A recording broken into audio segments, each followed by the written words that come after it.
Hello everyone, అందరికీ నమస్కారం. Welcome back to Sriruchi vlogs. ఇవాల్టి రెసిపీ వచ్చేసరికి మంచి స్నాక్ రెసిపీ అండి. దీన్ని రిబ్బన్ పకోడీ అంటారు. ప్రాంతాన్ని బట్టి నేమ్ చేంజ్ అవుతూ ఉంటుంది.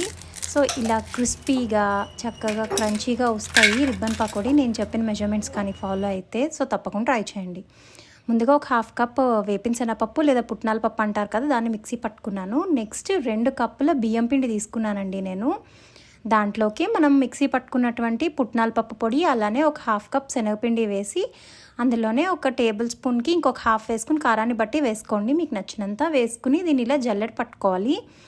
ఇలా పట్టుకుంటే మనకి పిండి గుల్లగా వస్తుంది. అందులోనే ఒక స్పూన్ జీలకర్ర, అలానే ఒక 1/2 కప్లో 1/2 వేసుకున్నాను నేను నువ్వులు మీకు ఇష్టమైనట్టు వేసుకోవచ్చు, కావాలంటే ఫుల్ కూడా వేసుకోవచ్చు. అలానే రుచికి తగినంత ఉప్పు వేసుకుని తర్వాత నేను దీంట్లోకి ఒక 50 గ్రామ్స్ బటర్ తీసుకున్నానండి. నేను ఇది ప్లెయిన్ బటర్ ఉంటుంది కదా, అన్సాల్టెడ్, అది తీసుకుని మీరు సాల్టెడ్ అయినా వేసుకోవచ్చు. ఇలా వేసుకుని దీన్ని మెత్తగా మిక్స్ చేసుకోవాలండి. బటర్ అంతా కరిగిపోయేంత వరకు మిక్స్ చేసుకోవాలి. ఇలా మిక్స్ చేయడం వల్ల పిండి అనేది గుల్ల వస్తుంది, బాగుంటుంది. మనం రిబ్బన్ పకోడీ వేసుకునేటప్పుడు బాగా వస్తాయి.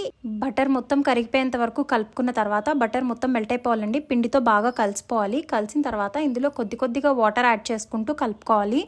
అంతా వాటర్ ఒకేసారి వేసేసుకుంటే పిండి జారుగా అయిపోతుంది. సో మనం కన్సిస్టెన్సీ చెక్ చేసుకుంటూ కలుపుకోవాలి.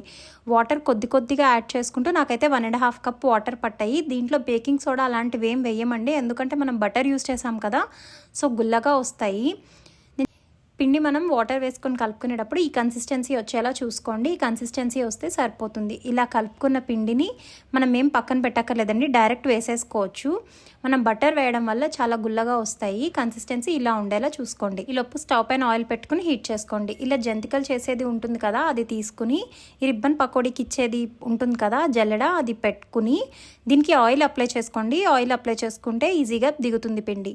ఇలా అప్లై చేసుకున్న తర్వాత కొద్దిగా పిండి తీసుకుని బాగా హీట్ అయిన ఆయిల్లో ఓవర్లోడ్ చేయకుండా కొద్దిగా వేసుకోవాలండి. ఎక్కువ వేస్తే మళ్ళీ కుక్ అవ్వవు, ఇవి సరిగ్గా పకోడీ మనకి మంచిగా రావు, మధ్యలో పచ్చి ఉండిపోతుంది.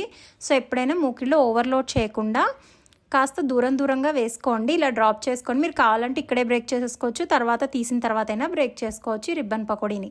ఇలా వేసుకున్న తర్వాత ఆయిల్ని మీడియం ఫ్లేమ్లో పెట్టుకోండి. మరీ హై ఫ్లేమ్లో పెట్టద్దు, అలా మరీ లో ఫ్లేమ్లో పెట్టద్దు.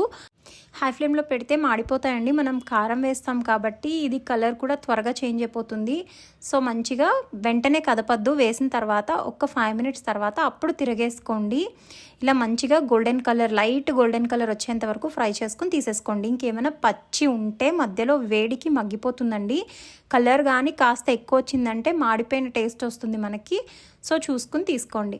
ఇలా మనం తీసుకున్న క్వాంటిటీ మొత్తం వేసేసుకుంటే మన రిబ్బన్ పకోడీ రెడీ అయిపోయినట్టండి. చాలా బాగుంటుంది, తప్పకుండా ట్రై చేయండి. పిల్లలకైనా పెద్దవాళ్ళకైనా ఖచ్చితంగా నచ్చుతుంది. ఇవి గుల్లగా ఉంటాయి, బాగుంటాయి, తప్పకుండా ట్రై చేయండి. మా వీడియో కనుక నచ్చితే లైక్ చేయండి, కామెంట్ చేయండి, షేర్ చేయండి. అలానే మరిన్ని వీడియోస్ కోసం మా ఛానల్ని సబ్స్క్రైబ్ చేసుకోండి. Thank you for watching.